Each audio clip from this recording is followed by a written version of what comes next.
Capítulo 2. Nerón, del nacimiento al final de un imperio. Acto primero, el ascenso de un joven emperador. ¿Cómo un joven con un linaje tan privilegiado pudo convertirse en el símbolo de la decadencia imperial? ¿Fueron sus excesos producto de la ambición o simplemente fue una víctima del poder? Nerón nació en el seno de una dinastía compleja y cargada de ambiciones.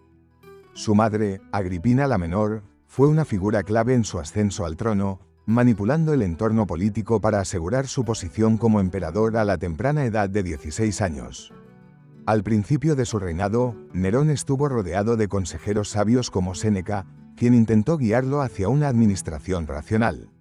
Sin embargo, su personalidad pronto se tornó impredecible, marcada por el deseo de ser admirado no solo como gobernante, sino como artista. Durante sus primeros años, Nerón organizó eventos públicos donde recitaba poesía y tocaba la lira. Estos espectáculos, aunque vistos como extravagantes por la élite romana, ganaron cierta popularidad entre las clases bajas.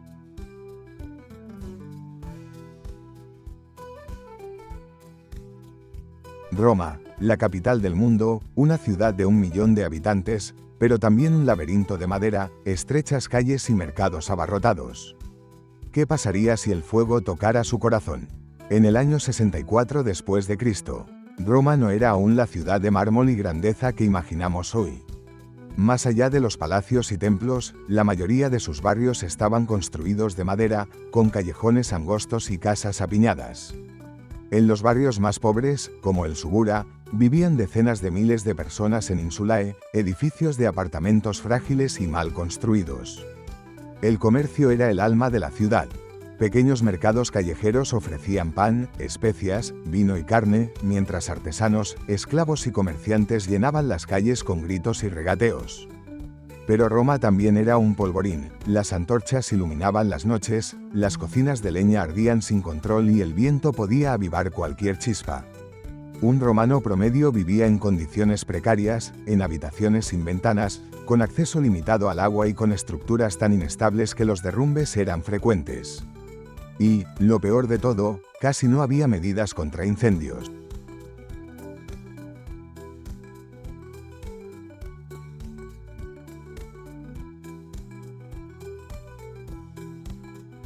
Acto segundo, los excesos y el incendio de Roma.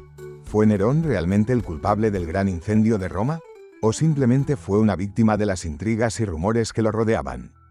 En el año 64 después de Cristo un devastador incendio consumió gran parte de Roma.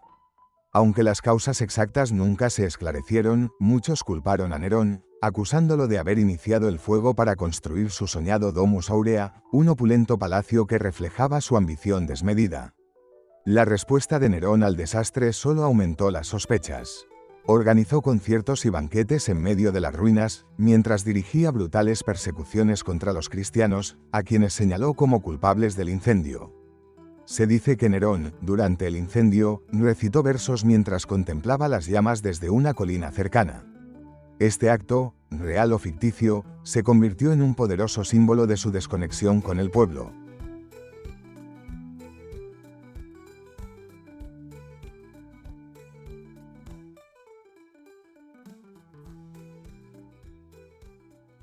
La noche del 18 de julio, una chispa en el mercado de Circo Máximo encendió el infierno.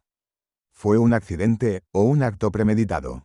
El fuego comenzó en la zona comercial cercana al Circo Máximo, donde los almacenes de aceite, madera y telas inflamables convirtieron una pequeña llama en una tormenta de fuego. El viento extendió las llamas rápidamente y en pocas horas, la ciudad estaba envuelta en una pesadilla de fuego y humo. Las descripciones de la época hablan de columnas de fuego que se alzaban por los cielos, el calor derritiendo el bronce de las estatuas y un resplandor visible a kilómetros de distancia. ¿Y la gente? Hombres, mujeres y niños intentaban escapar desesperadamente, pero muchas calles eran trampas mortales. Las altas insulae se derrumbaban, atrapando a cientos de personas dentro. El ganado, los caballos y los perros corrían enloquecidos, envueltos en llamas. Los gritos se mezclaban con el estruendo de los techos cayendo y las explosiones de los depósitos de aceite. Miles de personas quedaron sin hogar en cuestión de horas. Consecuencias inmediatas. Duración: 7 días de fuego incontrolable. Daños: 10 de los 14 distritos de Roma destruidos. El rumor sobre Nerón. Mientras la ciudad ardía, surgió un rumor. Nerón contemplaba el incendio desde su palacio en la colina del Palatino, recitando versos sobre la caída de Troya. Esta imagen, real o ficticia, selló su reputación como un líder cruel y desconectado de su pueblo.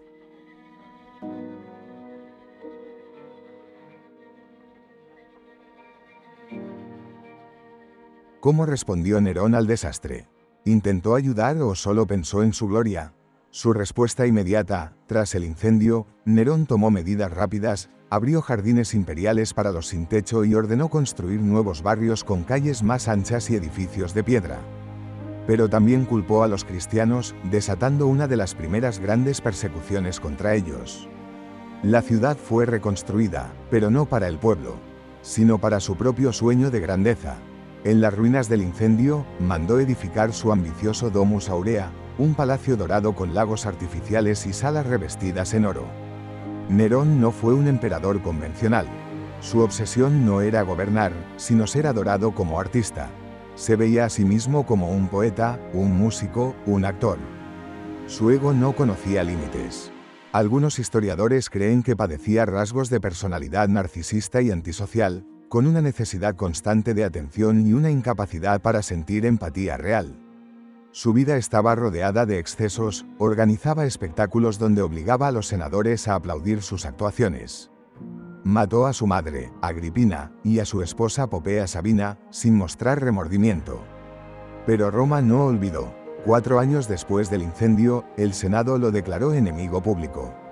Abandonado por sus aliados, huyó a una villa y, antes de que lo capturaran, se quitó la vida susurrando: «¡Qué gran artista muere conmigo!».